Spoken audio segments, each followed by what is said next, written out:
Verse 60, Jesus teaching in Capernaum.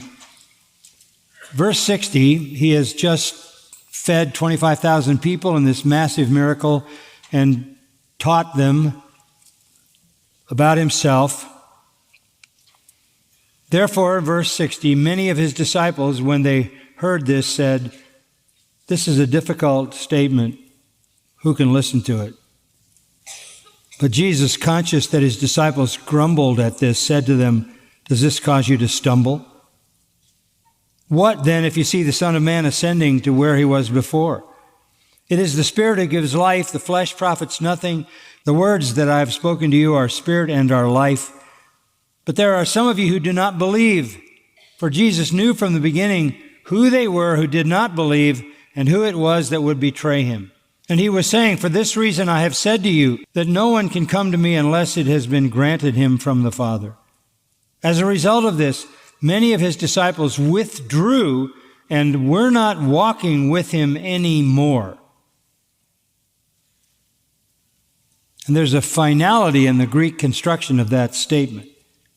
So Jesus said to the 12, "You do not want to go away also, do you?" Simon Peter answered him, "Lord, to whom shall we go? You have words of eternal life. We have believed and have come to know that you are the Holy One of God." Jesus answered them, "Did I myself not choose you, the 12, and yet one of you is a devil?"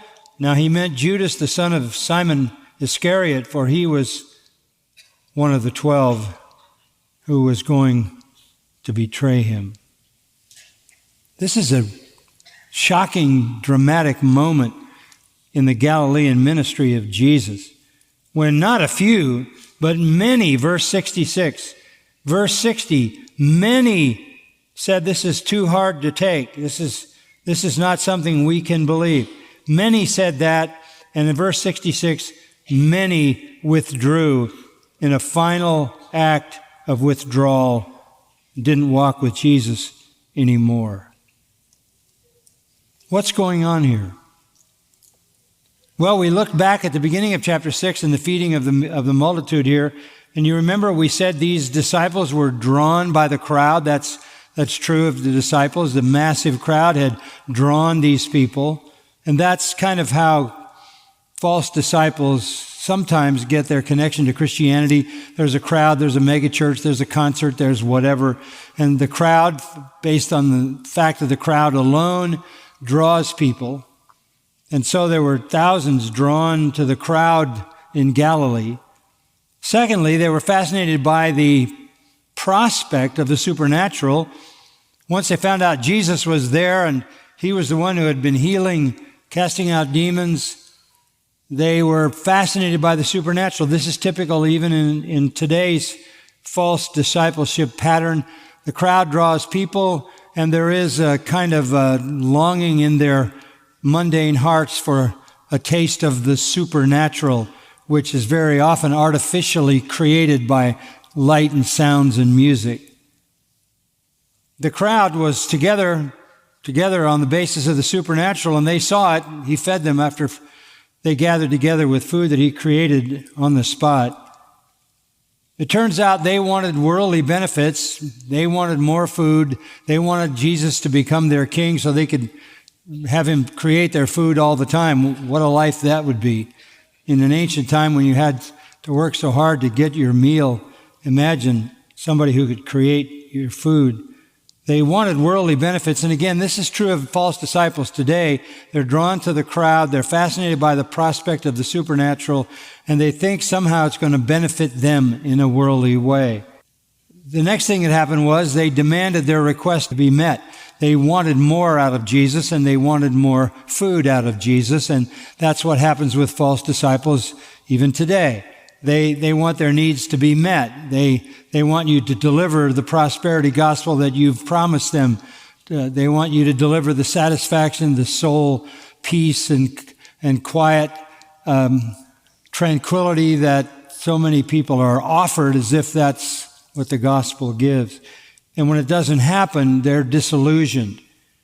And then, of course, Jesus began to talk to them about the fact that he was going to die. He said, you have to eat my flesh and drink my blood. In other words, you have to accept me, first of all, as the Son of God, come from the Father, come down from heaven. All this is in that 6th chapter. And you have to understand that I have to die. I have to give my flesh for the life of the world. And they were not interested in that. They weren't interested in Jesus as a person. They weren't interested in the fact that he had come down from heaven. They were not interested in his atonement, the fact that he was going to be a sacrifice for sin. They didn't need that. They reject his atonement. So the crowd draws them, fascinated by the prospect of the supernatural. When they see the supernatural, they want personal benefits that fit their carnal desires. They put the demands on for those to be delivered, and where they're not delivered, they will defect because they have no real interest in the person of Christ, and certainly no interest in his atoning sacrifice. And so we meet them in verse 60.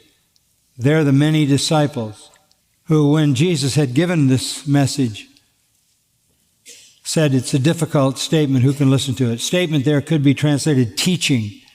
Teaching. It's difficult. That's an interesting word. Difficult is scleros. Get that from sclerosis of the liver in English. That's a hardening. It means dried out, rough, harsh, stiff. It can extend to being unpleasant, objectionable, offensive, unacceptable, violent, fierce, repulsive, defiant, grating to the mind, one lexicon says. This discourse of Jesus about him being from heaven, being from the Father, being the bread of life, this is not acceptable to us.